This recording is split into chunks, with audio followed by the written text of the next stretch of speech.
I just beat Sonic Adventure after 18 years.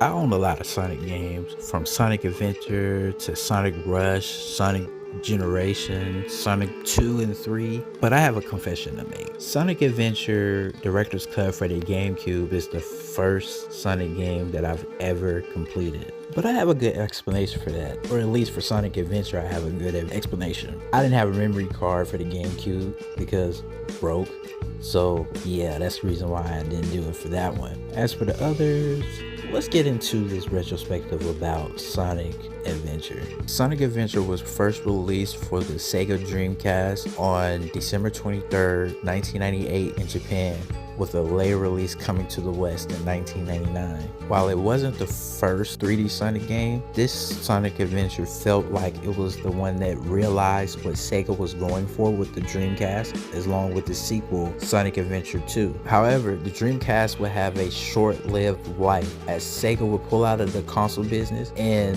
discontinue the Dreamcast. Later on, Sonic Adventure would release on the Nintendo GameCube as a director's cut, and that's how I played it. So that's the version that we'll be playing in this video today. Select your character. Let's get him! Sonic Adventure, the main character. The story revolves around him and his friend. The game starts you with an overview of Station Square as we see the blue bird hopping rooftops at night like he was a ninja of the turtle variety. Variety, it don't matter. As he stands over Station Square, Sonic notices police cars frantically speeding down the narrow streets in the rain. Police corner a blue-like being called Chaos Zero. Bullets rain into the chaos, only to drop out of his liquid form body. Sonic crashes down onto one of the police cars, saying, "This looks fun," and proceeds to fight the unknown being. The reason this scene sticks out to me so much isn't because of the beautiful facial animations, but because the first thing you do in the game is fight a boss. While it is weak, it blew my mind as a kid because when I watched my cousins play games on his OG Xbox, most of the games would throw grunts at you until you hit a boss or a mini boss. But this game chucks a boss at you frame one. Once you defeat Chaos Zero, it escapes down a sewage drain while the camera pans to a Dr. Eggman above us telling us that we just fought the god of destruction.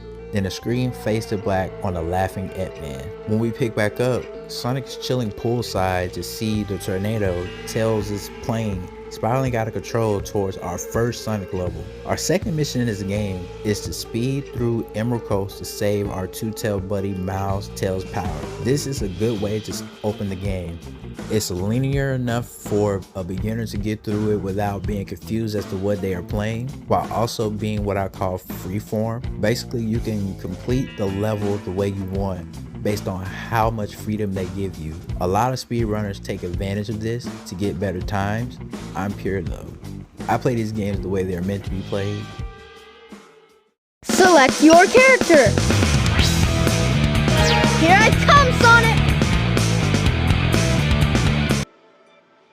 Tails' story is interesting. His story starts with him crashing into Emerald Coast. Throughout his story, he pretty much tags along with Sonic until they split up. Once they do, they try to show that Tails is growing to not rely on Sonic for everything in the game. It's a tale of growing to be your own person.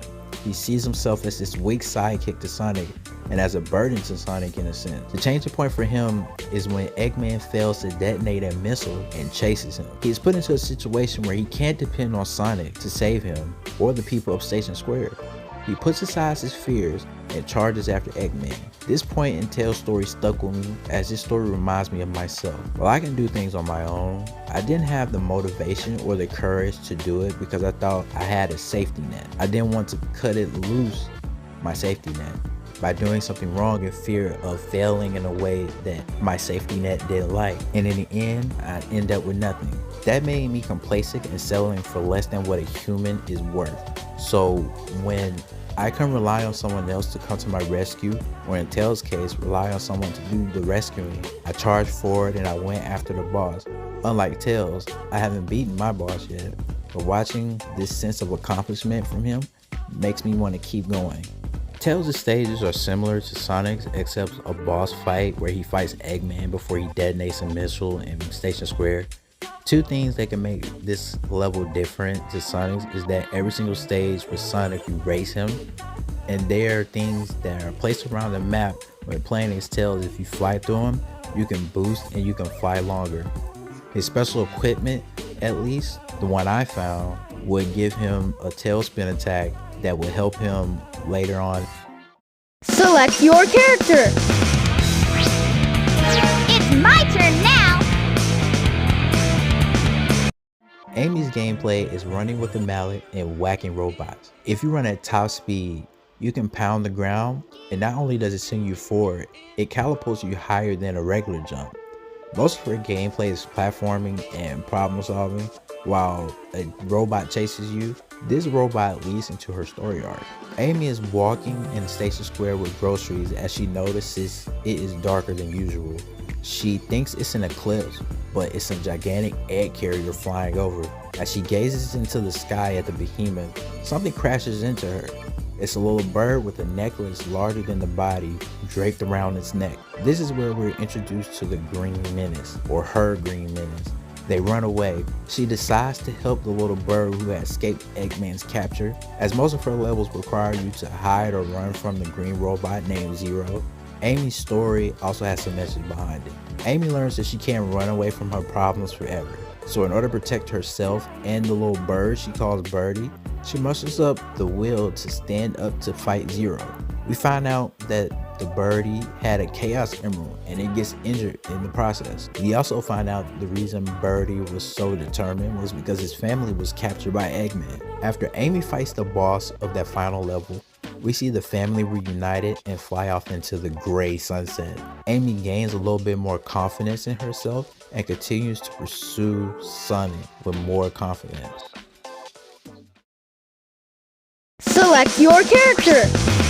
Preparation complete. Gamma is a robot that is named Gamma. He's one of the many robots that do the bidding of the evil Dr. Eggman, and he shoots. Gamma's gameplay loop adds an interesting dynamic to the game just beyond shooting though.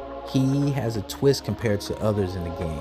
Gamma shoots his enemies to gain time on a timer that goes down as opposed to others whose timer tell you how fast you get through a stage. If the timer goes down to 0, you lose.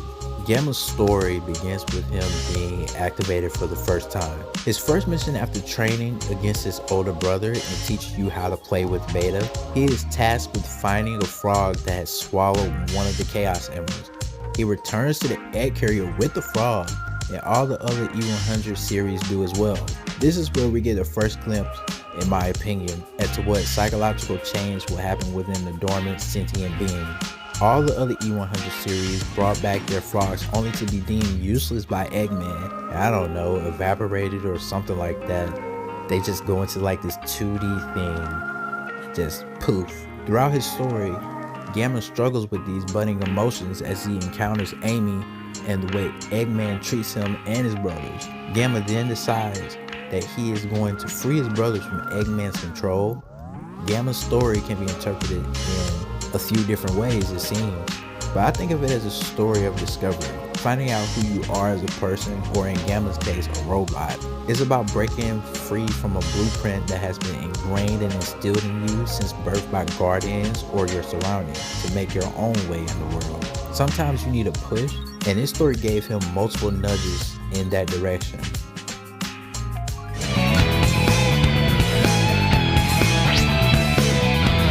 Hold on, Doggy, I'm coming! One thing that nudged me in the wrong direction when it came to this game was Biggs the Cat section. Thankfully, I didn't play this as a kid, because if I did, I don't think I would be sitting here making a video about it today.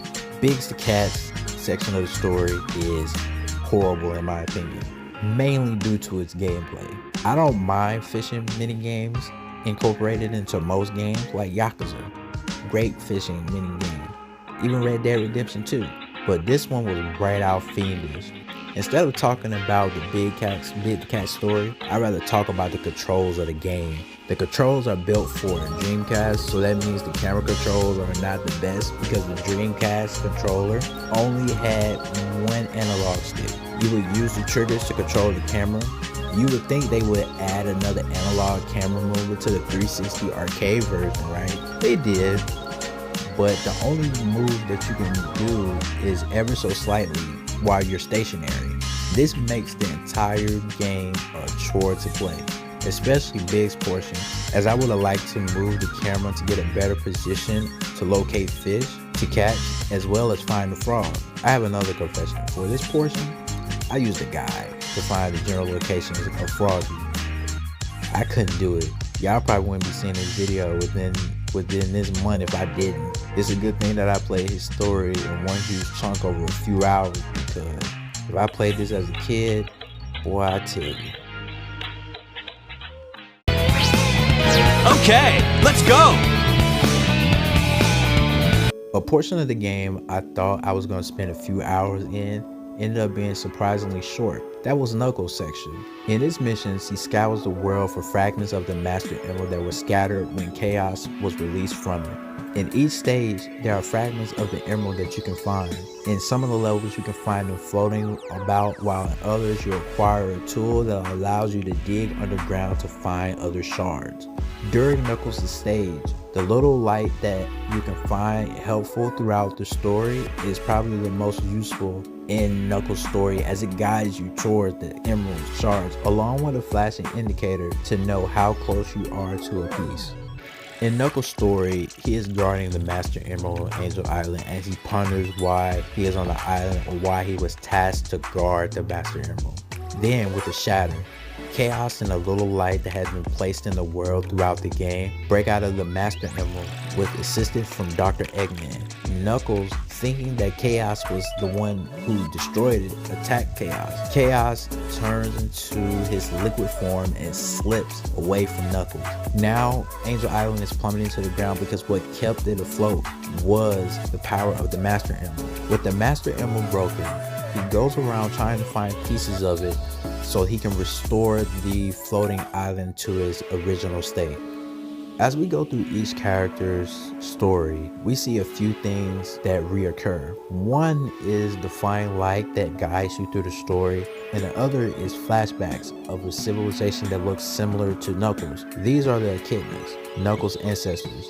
Apparently, Chaos used to protect these little creatures called the Chows, as well as the Chaos Emeralds, until the echidnas came and took them away from them. Chaos all but wiped them out until one of the echidnas, Tikal, sealed it away along with herself. Tikal is the little ball of light, if I didn't make that clear enough. She guides Sonic and the crew to these memories. In these memories, we see the mystic ruins restored to their former glory, filled with echidnas. Even though this is prevalent throughout the story, I wish they had shown more of a connection between Knuckles and his ancestors, like discovering how his clan came to guard the Master Emerald. I feel like they could have had more of a storyline where he goes to the mystic ruins and try to explore bits and pieces slowly, even if he doesn't finish it at all, find pieces of his background. But overall, I like this story quite a bit. Not knowing about the history of your people or where you originated from, but still having a sense of duty towards them was a great and relatable to lots of people. I think what Sonic Adventure does so well is it makes a story with iconic characters and cuts it into pieces so there's something that someone can relate to. I'm glad I finished this game as an adult rather than a 7-year-old kid, because this was one of the first games I owned. I would have appreciated it for being what shaped my taste in video games, but not for its story. Now finishing it for the first time as someone who's been through similar emotional roller coasters as most of these characters, I could connect with Tails as he learns to rely on himself more, or Amy as she gains the self-confidence to stand up for something she believes in. Even Gamma breaking free from Eggman's control reminds me of breaking free of what you've always known to find who you are. Knuckles' sense of duty to his unbeknownst clan, discovering his history, makes me want to do that now. As a child, I would have just loved to go fast with Sonic, and that's what I did. But now I love to go fast with Sonic, but I also enjoy a great story. After completing it though, I'm glad this is my first Sonic game that I've finished, even though it took me 18 years to do it. It shows me how far Sonic games have come in terms of controls, as well as how they've regressed from physics and story points. Not all of them have regressed though, and a lot of them are great. It was an excellent way to start off modern Sonic in my opinion. What I'm glad of the most is that now that I finished it, I feel validated in arguing that this game is good with friends instead of them bringing up how I never finished one. Well, now I have, you bums. 18 years later though.